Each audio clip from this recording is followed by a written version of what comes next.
directeur général woyofal jar na wolofal woyofal diis na gann ci njariñ baax na ci ab sëriñ moo ëpp njariñ këriñ taala nee na taalal mu tàkk bu tàkkee leer bu leeree ba àgg ci nàññ dajeeg woyof tooy askan wi yëg ko kon woyofal yëg na askan wi ku yëg askan wi yàlla yëg la ku yàlla yëgle la ku yàlla yëgle yéege la ku mu yéege nga yegg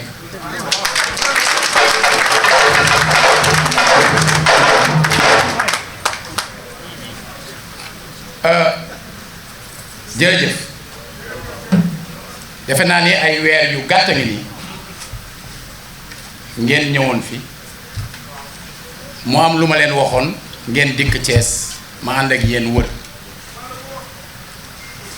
ndax dama ni woon ku defal Thiès ma ni la jërëjëf keroog dama leen ne jërëjëf moo ëpp doole merci ndax merci man nga ko wax te mënoo ko firi réellement te jërëjëf mooy jar naa jëf kon bu nit jëfee lu jar a jëf ñu wax ko ne ko lii nga def lu baax la jaroon naa jëf kon ak lu manti xew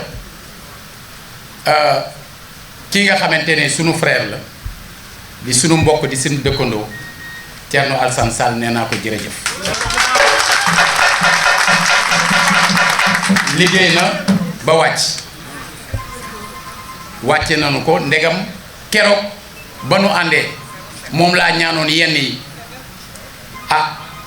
ci ak ayam mu tàmbali dinaa ne ko jërëjëf te sàkku ci moom mu muñ parce que àdduna yàllaa ko tërale noonu yàlla moo ne cër maa koy joxe waaye waxul sax maa koy rocci dafa ne maa koy bip nga xam benn instant lay loolu du kenn du ci mucc kon na lépp daal bu loolu weesoo liggéey bi ngeen di def mu jëm ci askan wi dafa am njariñ maanaam liggéey bu jëmul ci askan wi amul njariñ ndax Sénégal askan wi moo ko moom képp ku fi yor cër ak ndomba tànk ak jumtukaay bu mu manti doon ak jëfandikukaay bu mu manti doon du pour yow pour askan wi ma ni bis bi nga xamante ni ñi ngi may def meer ci kanamu kilifa diine yi ci kanamu njabootu sunu baay Souleymane Kanté ak ñépp dama leen wax ni lii ngeen di ma takkal du ndomba tànk du médaille du raaya laxasaay la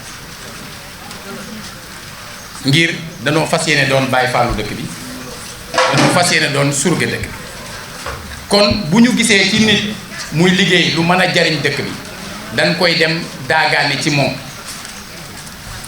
lu mu laaj ñu def li ñu intéressé du kan moo ko def li ñu intéressé mooy na am ndax nag ñii ngeen di jox te amuñu woon mais dañoo war a am saa yu Sénégal daan manifester ngir courant bu coupé li tax daaw ma ci bokk dama daan wax dinaa sawar lool dem ci manifestation boo xam ne waa Ndakaaru yi am courant dañ koy def ngir ñoo xam ne ñu nga dëkk ci ab ruq te amuñu courant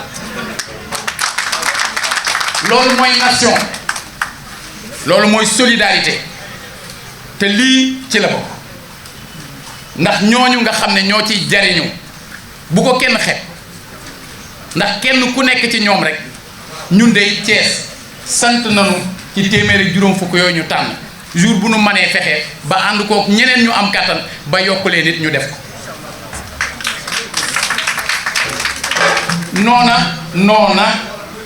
noona ci fan yi laa jóg wax ko ñépp ne leen maa jógal sama bopp ci dëkk bi dem seeti président de la République gis naa sax ay sites yu bind Talla Sylla confirme avoir rencontré dafay mel nañ ma koo laaj ma confirmer kenn laaju ma ko man mii maa ko waxal sama bopp ngir ni ngeen ko xamee juróom benn weer yu ne damay tàkkaarloog waa Thiès ne leen yéen a ma fi dénkoon nangam nii laa ko doxale lii moo ciy jafe-jafe yi laaj naa leen seen xalaat ngeen yàpp ma dem ci juróom benn weer ya ca topp comme ci juróom benn weer yu mujj yi amoon nañu jafe-jafe yi budget ngir mën a toppatoo affaire lamp yi ngir mën leen a jàppale ci yeneen i mbir amoon nañ jafe-jafe budget ba mu tardé ma war koo dox représentant de l'État moo war a régler le budget mais représentant de l'État c'est le représentant du président de la République ma dem seeti ko wala ba ma demee seeti ko ne ko jafe-jafe yi la ñu am ci dëkk bi te y a 2 ans et demi bindoon naa jamono bi ministre Youm nekkee gouvernance locale avant muy nekk ce directeur de cabinet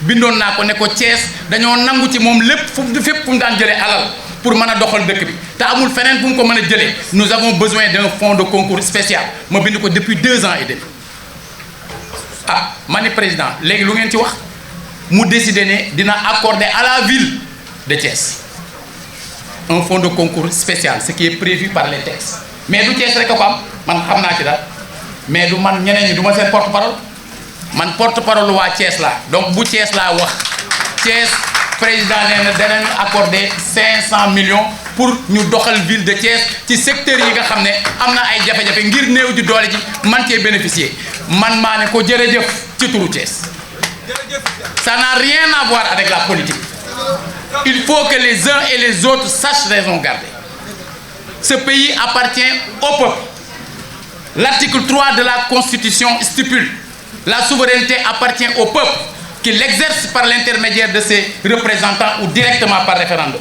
Aucune section du peuple, ni aucun individu ne peut s'attribuer l'exercice de cette souveraineté.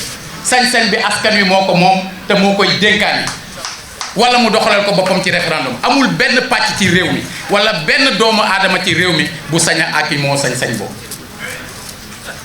bu loolu leeree rek ñun ñëpp ñu delluwaat ci ne ay surga lañu sàkku ñaan ci suñu kilifa yi sàkku xel ci suñu mag ñi sàkku gunge ci ñi am kattan loolu yëpp ngir ñu taxaw askan wi jërëjëf. Aujourd'hui, nous sommes à Thiès dans le cadre de notre opération nationale de lancement du Woyofal social. Le Woyofal déjà est un produit de Senelec, c'est l'électricité prépayée comme vous le savez, sans frais d'abonnement, sans frais de coupure, c'est pas de la publicité donc vous pouvez reprendre ça allègrement. Et donc nous avons ajouté ce qualificatif de social parce que c'est la gratuité que nous apportons aux familles, que nous avons rigoureusement sélectionné. Personnellement, directeur général de Senelec, mes directeurs y compris, nous n'avons été impliqués dans aucune sélection. Nous l'avons laissé aux chefs locaux, les délégués régionaux, les chefs d'agence, les délégués de quartier, les associations de consommateurs qui, dans toutes les localités qui ont été ciblées, ont procédé à la sélection. Au départ, nous étions partis sur un portefeuille de 300 clients à qui nous devions donner l'installation intérieure, l'abonnement pour 1 an, en plus naturellement du compteur Woyofal. L'abonnement d'1 an avec une moyenne de 5 000 francs le mois, qui correspond à la consommation d'une famille normale avec 4 points lumineux, ce que nous avons installé dans toutes les familles. Naturellement, c'est bon de le préciser, si ces familles devaient ajouter des appareils supplémentaires, notamment des appareils consommateurs d'électricité, il faudrait qu'elles s'organisent pour payer un supplément en achetant leur ticket ou en utilisant les modes de paiement qui sont disponibles. Le Woyofal étant vraiment une facilité qui est offerte aux clients et qui n'est pas, c'est pas l'électricité du pauvre. Ça c'est important de le dire. C'est l'électricité pour tout le monde, c'est juste de l'électricité prépayée. Moi-même qui vous parle, c'est un compteur Woyofal qui y a chez moi. Et tous les directeurs de Senelec, tous les agents de Senelec sont au Woyofal aujourd'hui. Parce que quand vous vendez un produit, vous devez être le premier à l'utiliser. Ce que nous avons fait, nous donnons l'exemple. Et donc dans le cadre de cette opération qui se situe dans notre esprit de responsabilité, parce que dans la vie, je pense que après la volonté, la valeur la plus importante, c'est la responsabilité, surtout quand on est dirigeant. Et donc, dans le cadre de la responsabilité sociétale d'entreprise, nous avons ciblé ces familles. Ce n'est pas le budget de Senelec, c'est l'argent de nos œuvres sociales. Ça également, c'est important de le souligner. C'est avec ça que nous faisons cette gratuité qui consiste à apporter la lumière dans ces familles démunies qui sont dans le périmètre de Senelec où on n'a même pas besoin d'extension de réseau, mais qui n'ont pas les moyens de s'abonner. Donc nous leur payons l'abonnement et nous mettons une gratuité d'un an à leur disposition, ce qui nous permet certes d'étendre notre périmètre, mais l'aspect qui est visé aussi, c'est vraiment le social. J'ai notre partition dans les politiques sociales de l'État. Je disais souvent que le président de la République a lancé des bourses de sécurité familiale. Moi, personnellement, c'est ce qui m'a inspiré pour que je lance le Woyofol social, qui correspond à peu près, comme je le dis souvent, aux bourses de sécurité énergétique. Ça correspond aux branchements sociaux de la SONES. Ça correspond à toutes les gratuités que l'État a mises en place. Senelec était peut-être dans une situation où on ne pensait pas pouvoir offrir de l'électricité gratuitement. La situation s'améliorant grâce à une meilleure production et à une meilleure qualité de réseau qu'il faut continuer à améliorer parce qu'il y a beaucoup de chemins qui restent à parcourir. Donc nous pouvons nous permettre cela et nous permettre cela en apportant le bonheur aux Sénégalais.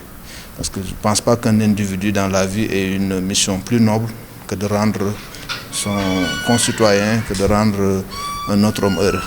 Et vous ne pouvez pas savoir l'impact de la lumière dans une maison. Ça va au-delà de la lampe allumée. Ça change l'environnement de la maison. Ça agit sur la cellule familiale.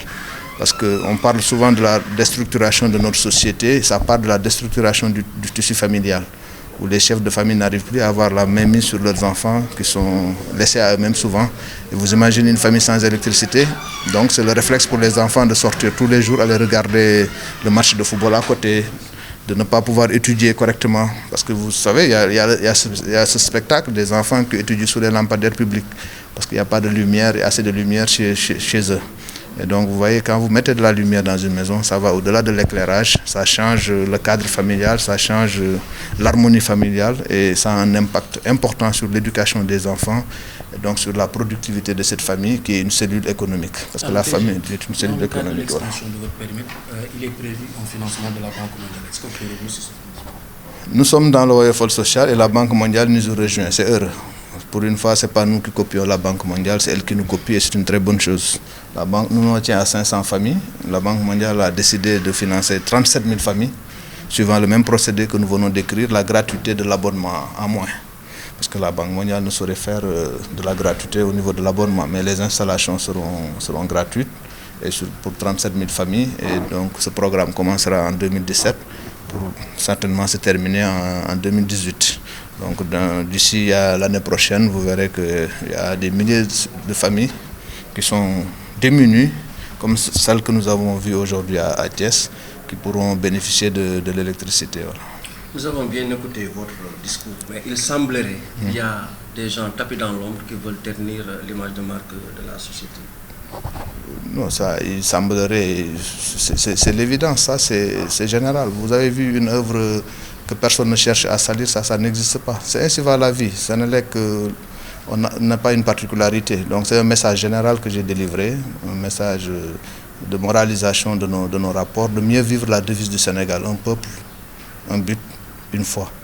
On peut avoir des divergences partout, dans les entreprises, dans les maisons, dans le champ politique, partout où vous voulez, il y aura toujours des divergences. Mais l'essentiel, c'est de ne pas oublier l'essentiel, j'allais dire.